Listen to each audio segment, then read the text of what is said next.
Leeja Miller, a self-described real-life lawyer who, as her bio reads, breaks down current events, pop culture, kooky legal history, and sometimes queer legal stuff. Clean and clear production quality aside, I found her engagements to be particularly lacking in the scant few times I've been brave enough to have clicked on any one of her provocatively titled videos. Not that there's anything wrong with that. To put it bluntly, the term ideologically possessed springs to mind whenever I see this lovely face. Most recently, I've stumbled across her video, Why Conservatives Hate Immigrants, and I figured that for my own peace of mind as well as your viewing pleasure, I'm going to respond to it in full, frank detail. Not completely full, mind you, I can't possibly cover every single syllable, otherwise we'd be here all year. So I'm going to select the portions where I thought that Leeja either made a particularly harmful or dishonest implication in her framing of the issue, as well as the places where she just flat out lies or is mistaken. There's going to be some cuts for brevity, but I promise I won't be leaving out anything relevant or substantive. The full video will be linked somewhere down below for full context. And if you happen to be listening, Leeja, and you're maybe considering writing me off as a Nazi or racist or some other such thing, please heed your own advice. Around here, we don't gatekeep, and we leave our damn egos at the door. For those of you watching at home, get comfortable and maybe grab a bite to eat. This is going to be a long one, I can feel it. Now enough preamble, let's dig into the video. Yeah. What up, Cap? An invasion at the border. A crisis the likes of which we've never seen before. Drug smuggling, criminals, rapists, the great replacement. The way conservatives talk about the immigration debate, you'd think our country's borders were under siege by a swarm of armed militants as part of a massive plot to invade our country, rape our women, hook us on drugs, steal all our jobs, and have as many babies as possible in an attempt to wipe out the white race. Leeja begins the video with a flippant dismissal of right-wing fears of mass immigration. Right-wing, in this case, covering anything and everything from your run-of-the-mill social conservatives to your literal neo-Nazis. Strange bedfellows, am I right? She dishonestly describes the perspective as something demonstrably false to prime you for the less controversial aspects of the argument. Let me break it down. The way conservatives talk about the immigration debate, you'd think our country's borders were under siege by a swarm of armed militants as part of a massive plot. See, whether she's realizing it or not, Leeja Miller is employing a clever sleight of hand with this engagement. Massive plot and swarms of armed militants evoke a very clear, cartoonish caricature of the right-wing perspective. I mean, who seriously believes that nations south of the border are organizing militia groups to assault us? Obviously not. You'd have to be an idiot, Leeja so astutely implies, to believe that Mexico is coordinating militant migrant attacks on America's border. And she'd be right. That's the problem, because she immediately follows this obvious, smarmily correct statement with, to invade our country, rape our women, hook us on drugs, steal all our jobs, and have as many babies as possible in an attempt to wipe out the white race. In case you didn't catch it, Leeja has just equated the laughable statement of Mexico is plotting to attack the US via a siege of armed migrants with immigrants are coming here in mass numbers, committing crimes, and having lots of children. See, by putting explicit conspiracies on the same level as demonstrable facts of reality, Leeja is preemptively disarming the legitimacy of the alternate perspective that a kind of discrimination or racism might actually be warranted. Hypothetically, let's say we had two groups of people, red people in one country and blue people in another. Let's say that red people, when they migrate into the blue country, are disproportionately more likely to commit crime than blue people. Further, these criminal actions disproportionately impact the population of blue people. Red people also tend to have more children than blue people, and at the rate at which they're immigrating and reproducing, it will only be a matter of time before they outnumber the blue population. Would the blue people in this case have a right to discriminate against this incoming population? Even if you don't think that the blues have a right to judge the reds purely on the basis of their color, could you really hold it against them for feeling fear or anger towards a clearly distinct group that is negatively impacting their quality of life?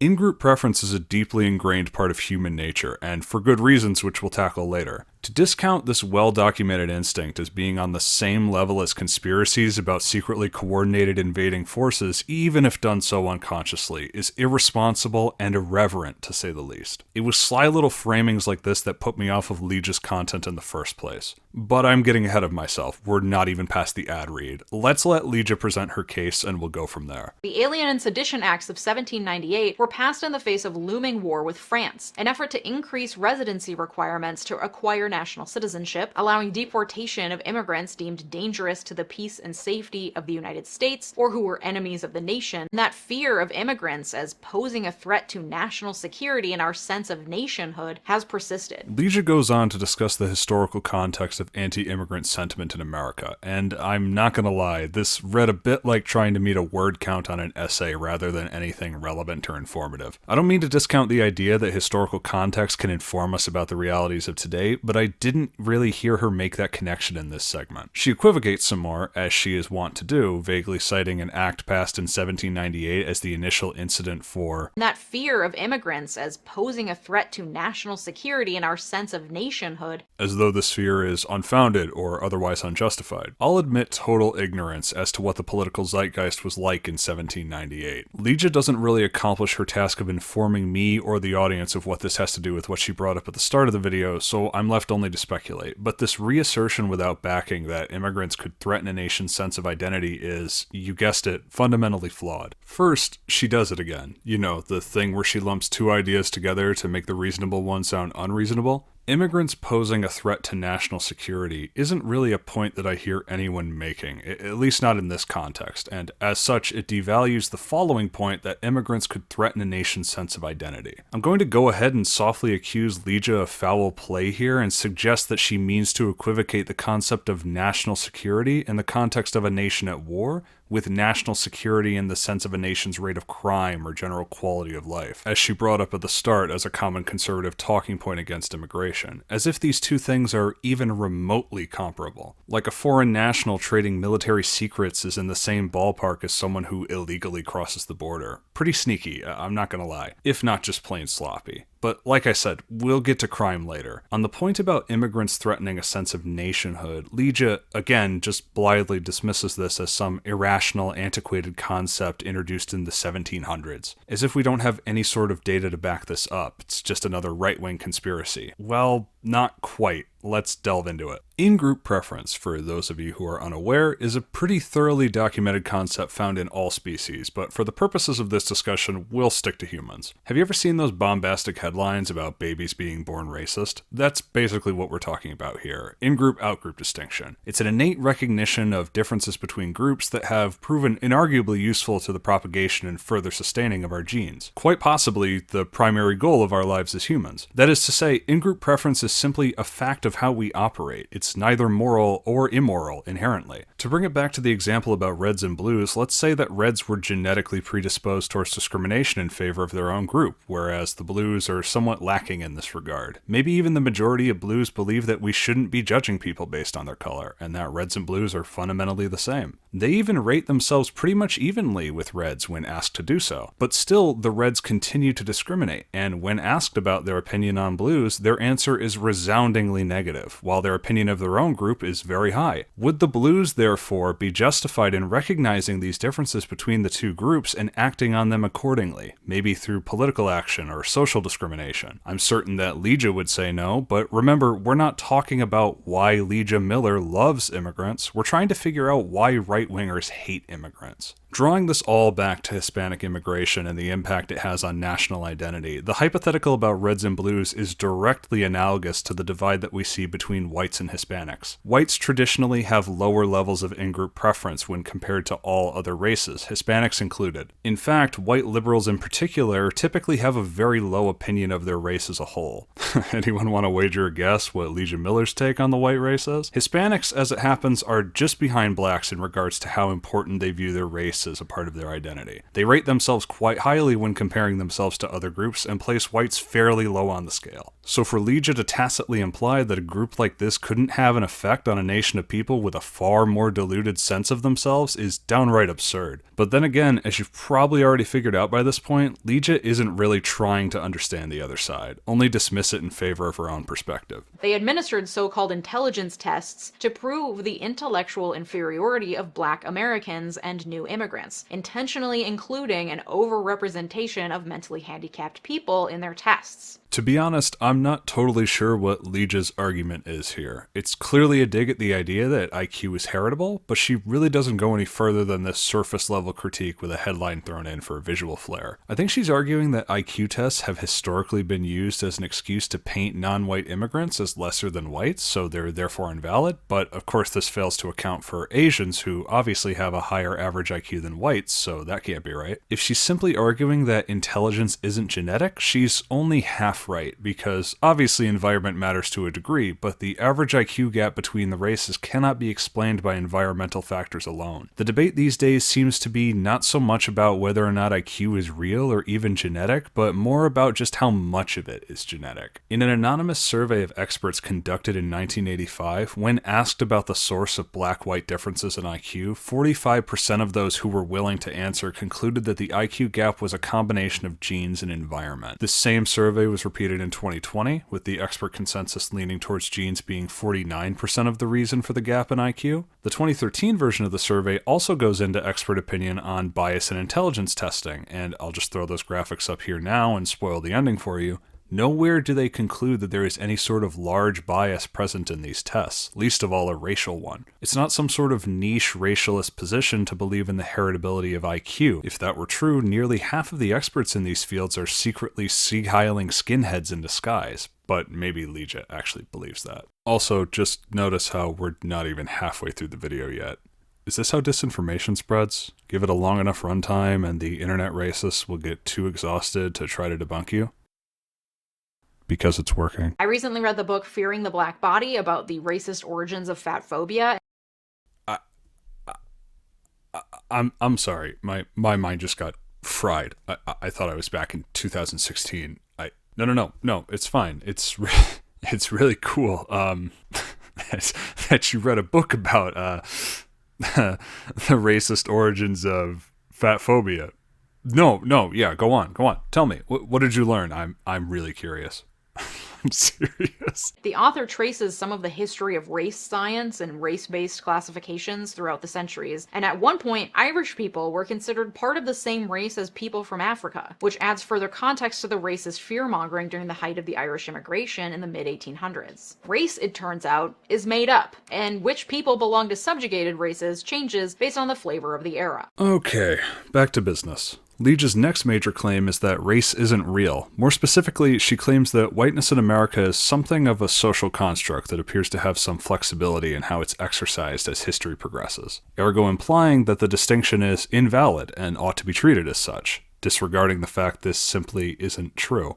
To name just a few examples, the Other Race Effect in Infancy is a study which details that at only 3.5 months old, infants are able to distinguish between different races. Organizations seeking organ and marrow donors are often in need of more diverse donors due to the fact that different races have a much higher likelihood of finding matches within their own racial group. Artificial intelligence is able to determine a patient's race from their medical images, even when blurred or otherwise filtered or edited. You can get your spit analyzed to figure out your racial and ethnic ancestry. The bacteria in your mouth can be used to predict your ethnicity with shocking accuracy, and so on and so on. All that aside, I actually tend to agree with the idea that whiteness in the American context is more of a social concept than a hard genetic fact, in the same way that Hispanic shouldn't be considered an apt racial category for all people south of the border, or that black cannot hope to encompass every dark-skinned ethnicity across the globe. Heck, even the FBI lumps Hispanic crime statistics within the white racial category, so obviously these terms are at least a little fuzzy.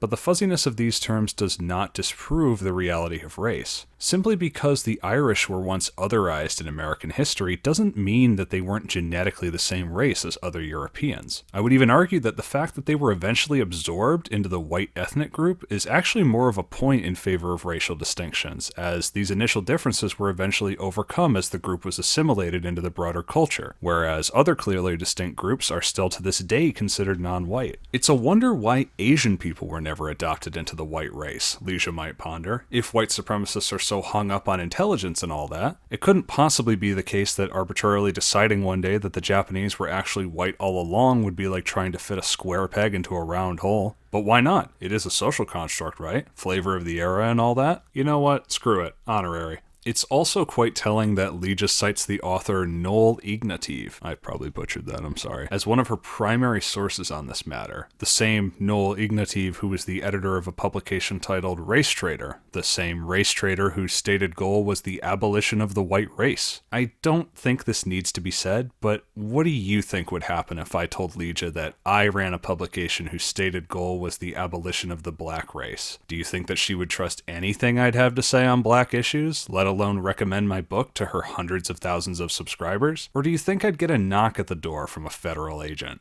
I'm not quite done with this yet. I'm going to read you a quote from Leeja's cited author here, and when I say this, I want you to replace the word white with black and think about how this sounds. Ready? Okay. From Harvard Magazine in 2002. Make no mistake about it, we intend to keep bashing the dead white males, and the live ones, and the females too, until the social construct known as the white race is destroyed. Not deconstructed, but destroyed. Yeah, forgive me if I'm not exactly sprinting down to my local bookstore to buy any of Noel's works regarding the subject of my race. Look, these constructs, as flexible as they might seem, clearly have their limits, and as previously demonstrated, even within these social concepts, we find genetic predispositions between groups, as well as biological realities that generally align within the borders we've drawn. They're more accurate than not, and more to the point, they're useful. So if you wish to destroy them, Leeja, I'd suggest coming up with a little more of an argument than the weak hand-waving you've offered thus far. Wait, what was this video called again? Right. Why Conservatives Hate Immigrants. I keep forgetting. Funny how my views don't really feel represented throughout all this. It's almost like this is a hit piece or something, and not an honest effort at accurately understanding the other side. You really think someone would do that? We get a bit more historical context, this delightful moment where Leeja presents an Adolf Hitler quote in a favorable light. Hey, cool it, Leeja, that's my thing. Then we touch on the Great Replacement. Trump and his supporters also gleefully espouse the Great Replacement conspiracy theory, which posits that illegal immigrants are flooding our borders as part of a scheme orchestrated by Jews and elites to import immigrants who will have more babies and replace white people with immigrant populations that generally tend to vote Democrat. Leeja uses this opportunity to describe how the replacement is little more than a conspiracy theory that mass immigration is orchestrated by Jews and elites, and how ultimately this is all bogus and causes nothing but fear in the minds of conservatives. It's more than a bit odd that she says this, while in the opening introduction to the theory she flashes headlines that confirm exactly what the theory espouses to be true, that whites are becoming a minority in America. And as we've previously seen, headlines and book covers are basically data, according to Leeja. Then in this clip later on, she flashes some quotes from Marjorie Taylor Greene being fact-checked by PolitiFact, fact-checking statements that have nothing to do with the Great Replacement. I guess she just meant that, hey, these people were wrong there, they must be wrong here, too. Shoot, that's a good idea. I should have just done that. This whole video could have been a lot shorter. But on to the theory proper. As previously mentioned, Leeja has already demonstrated the fact that whites are becoming a minority in the United States. I'll throw up some headlines myself just to bolster the point, but this is pretty non-controversial. As to the question of intent, this is a common red herring I see from people discussing this question all the time. X thing is happening, so who's doing it? Anti-Semitism is a topic deserving of its own full-length video, one that probably can't be hosted on YouTube, so for the sake of time and my channel, I will not be discussing that here. I will only remark that you don't need an intentional agent conspiring from the shadows for the Great Replacement to be true. Whether it's purposeful or not, the fact is, it's happening. Remember the Reds and Blues? Do the Blues need a boogeyman to justify why they don't want to become a minority in what has historically been a blue country? I'm sure Leeja would agree that being a minority isn't an ideal situation in most circumstances. So, do the Blues really even need a reason for why it's happening to be opposed to it happening? Do whites need a reason? Now, on to the fun stuff. Statistics. I know that Leeja presents this information in a slightly different order than I'm about to, but for reasons that will become clear as we dig deeper, I'm going to start with welfare first and then talk about crime. It'll all make sense, I promise. Now pay attention, because Leeja does another cute little sleight of hand trick here. Ready? The number of foreign-born people benefiting from the welfare system is minuscule compared to the number of white people who benefit from the system. The Cato Institute found that immigrants consumed 27% less welfare and entitlement benefits per capita than native-born Americans in 2020. The numbers simply do not add up to the horror story being told by conservatives. Did you catch it? Well, let me play it back for you, and you can shout it out at home if you see it this time. The number of foreign-born people benefiting from the welfare system is minuscule compared to the number of white people who benefit from the system. The Cato Institute found that immigrants consumed 27% less welfare and entitlement benefits per capita than native-born Americans in 2020. Hear it that time? Let me spell it out for you. This entire video has been racial in nature. IQ tests, eugenics, Chinese laborers, using whites and conservatives interchangeably, the Irish were never white to begin with, and on and on and on ad nauseum. But notice how for the data on welfare, Leeja subtly refocuses the discussion on the immigrant versus native distinction. See, if you were the average viewer just nodding along to everything she said so far in this video, you might very well have come away with the assumption that Leeja would like you to have, that non-whites are not disproportionate recipients of welfare in the United States. But that's not what she's saying, nor what the data says. But it is what she'd like you to think. The logic goes like this. Conservatives hate non-whites because they think that immigrants are disproportionate recipients of welfare. Immigrants receive less welfare per capita than native-born Americans. Ergo, conservatives have no reason to hate non-whites. See the problem? Immigrants and non-whites are being used interchangeably now. When I first saw this table, I was honestly bewildered. It went against everything I understood about white and non-white participation in the welfare system. It blew my mind. And that's because it's not a breakdown by race, despite the entire 30 minutes of this video being framed through the lens of white versus non-white. Up until this point, I like to think I've been pretty even-handed and charitable to Leeja. Maybe she's mistaken, maybe she misspoke, but not here. This was a lie, plain and simple. If I or anyone else to the right of her would have deployed this same tactic, mistakenly or otherwise, we would be rightfully lambasted for it. It's just downright shameful. So what's the actual breakdown then? Well, in 2018, Temporary Assistance for Needy Families reported that 37.8% of their recipients were Hispanic, and 28.9% were Black. Only 27.2% were white. Let me reiterate. Not just a minority, but an absolute minority of the recipients were white, not the vast majority like Leeja so deceitfully implied. But it gets better. The Supplemental Nutrition Assistance Program, or SNAP, reported in 2017 that 35.8% of its recipients were white, as opposed to blacks who made up 25.4%, and Hispanics who were 16.5%. Again, when broken down by race, we see whites made up the minority of those on food stamps. Medicaid recipients in 2017 were 41% white versus the 30% black and 20% Hispanic. Yet again, whites were in the minority. Are you getting sick of the word minority yet? Those on Section 8 or public housing in 2017 were 30% white compared to 42% black and 23% Hispanic. In the category marked all relevant programs, referring to other housing programs involving Section 8 vouchers, whites were 29% of recipients, blacks were 46%, and Hispanics were 20%. Leeja's strong implication that whites are the majority of welfare recipients isn't just kinda wrong or slightly off. This is Elvis Presley appeared to me in a dream and told me that 2 + 2 = 5 levels of wrong. You have to try to be this incorrect about a subject you spent nearly 30 minutes spewing about, and God knows how long writing and researching. And I'm not willing to believe this was a mistake on her part. This is malicious misinformation, and it ought to be treated as such. Studies have shown time and again that immigrants are less likely to commit crimes or be incarcerated than native-born Americans. I said we'd get to crime eventually, didn't I? This is where the fun begins.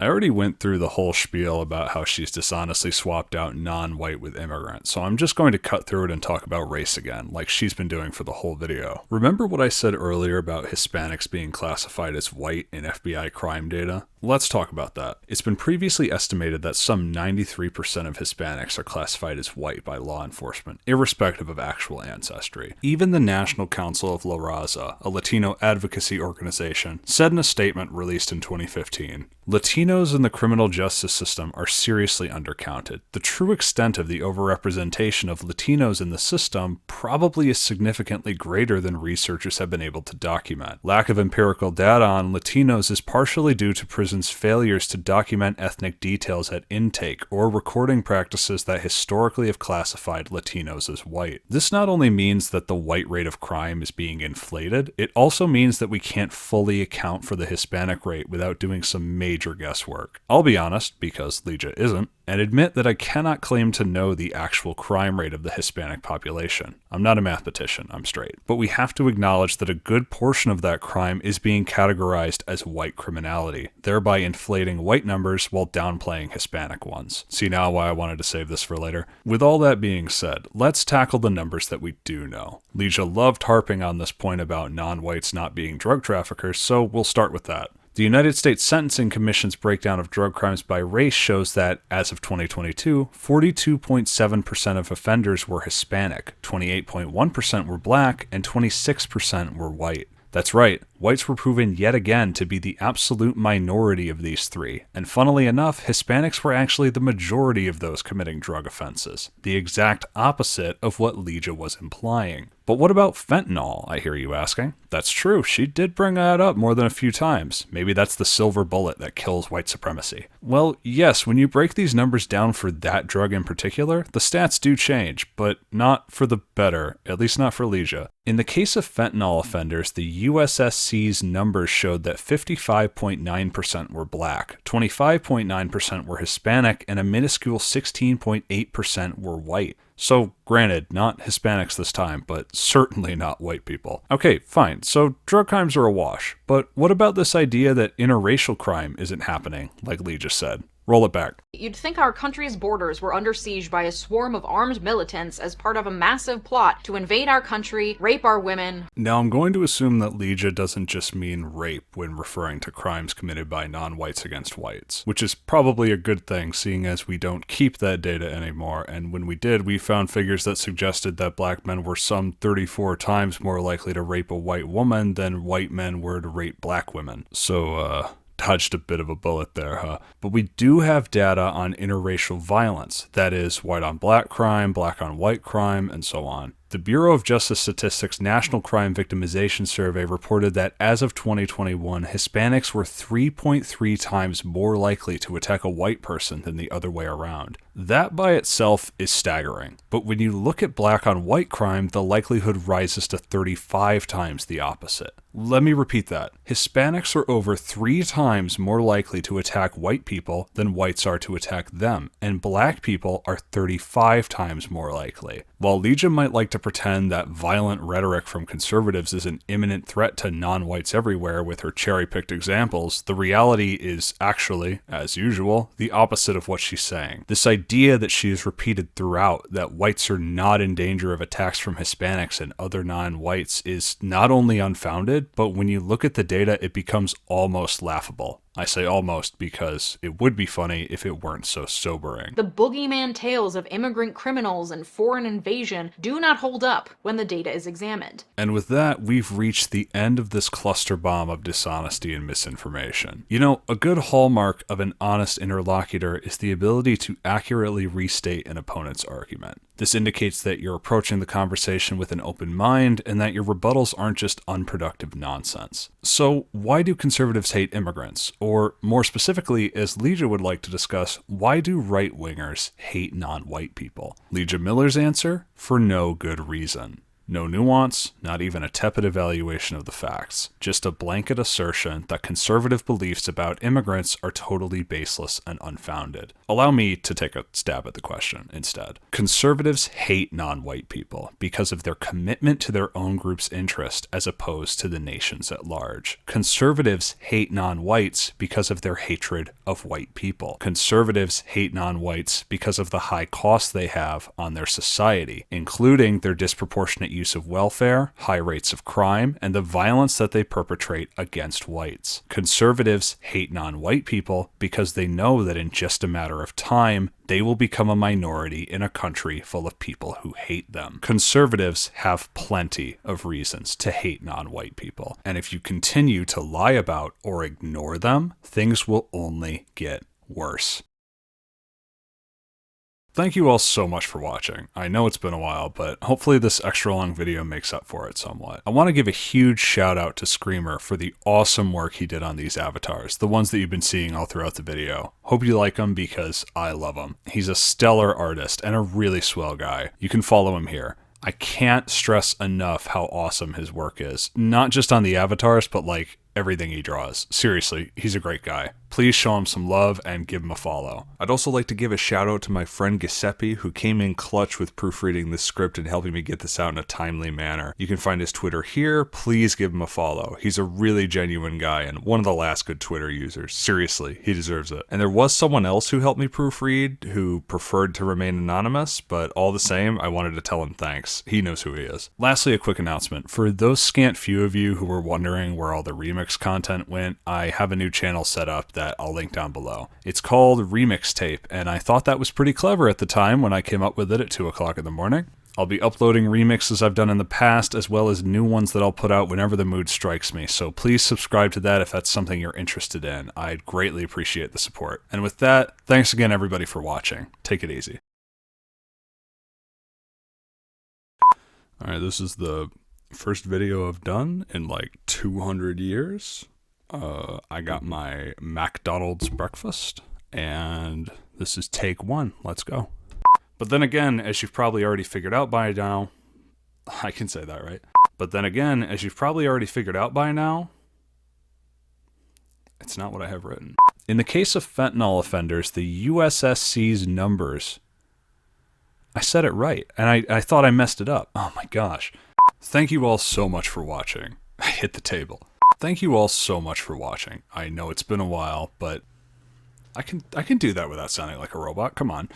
I can't stress enough how awesome. I'm at the end.